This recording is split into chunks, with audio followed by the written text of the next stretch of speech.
ఈరోజు తీన్మార్ మల్లన్న గారి press meet ఉంది. కాంగ్రెస్ పార్టీ వారిని సస్పెండ్ చేయడం జరిగింది. దాని విషయం లోపల 2-3 రోజుల తర్వాత ఈరోజు వారు ప్రెస్ మీట్ పెట్టడం జరుగుతూ ఉంది. సోమాజిగూడ ప్రెస్ క్లబ్లో ఈరోజు 12 గంటలకు ప్రెస్ మీట్ ఉంది. మిత్రులందరినీ కూడా రమ్మని చెప్పడం జరిగింది.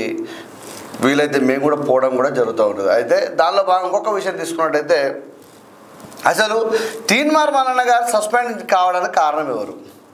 దీన్ని తెలంగాణ సమాజం మొత్తం కూడా నిశ్చితంగా గమనిస్తూ ఉంది. అనేక మంది కూడా రకరకాలుగా మాట్లాడుతూ ఉన్నారు. అయితే దీంట్లో కొన్ని విషయాలు మనం బహిర్గతం చేసుకున్నట్టయితే ఇది ఇప్పుడు అంటాం కదా, ఈ పగ ఎప్పటిదో, ఈ పగ ఇప్పటిది కాదని మనం మాట్లాడిన సందర్భంలో కూడా ఏదైతే ఉందో కాంగ్రెస్ పార్టీ అంటే బీజేపీ పార్టీలో నుంచి కాంగ్రెస్ పార్టీకి వచ్చిన తర్వాత కాంగ్రెస్ పార్టీ తన గెలుపుగా భావించి కాంగ్రెస్ పార్టీని ముందుకు నడిపించడంలో సఫలీకృతమైన వ్యక్తి మల్లన్న.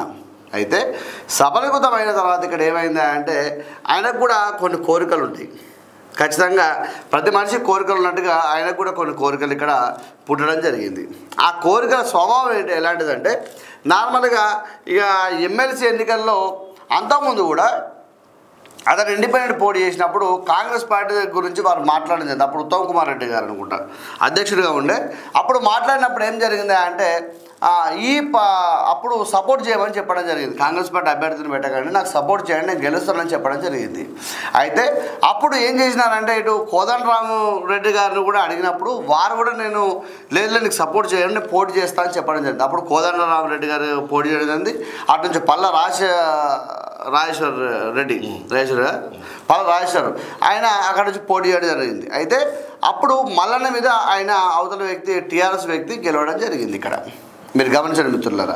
అప్పుడు కాంగ్రెస్ పార్టీ వ్యక్తిని పెట్టకనంగా కూడా ఈ ఎవరైతే ఉన్నారో బ్రదర్స్ ఉన్నారో వారి ప్రోత్సాహంతోనే ఈ నల్గొండ రెడ్లతోనే నాకు అన్యాయం జరిగిందని చెప్పి అప్పటి నుంచి భావిస్తూ రావడం జరిగింది.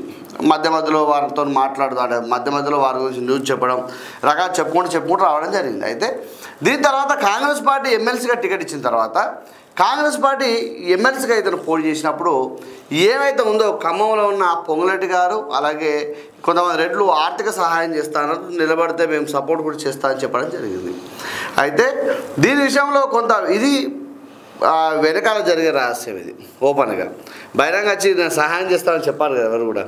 అయితే దాని తర్వాత ఏమైంది, ఆర్థికంగా కానీ తర్వాత ఈ ఓట్ల పరంగా కానీ వారు సపోర్ట్ చేసే సందర్భం లేకపోలేదు. అలాగే మల్లన్న ఓడగొట్టాలని చెప్పి వెనకాల అనేక కుట్రలు చేస్తారని చెప్పి మల్లన్న భావిస్తూ ఉన్నాడు.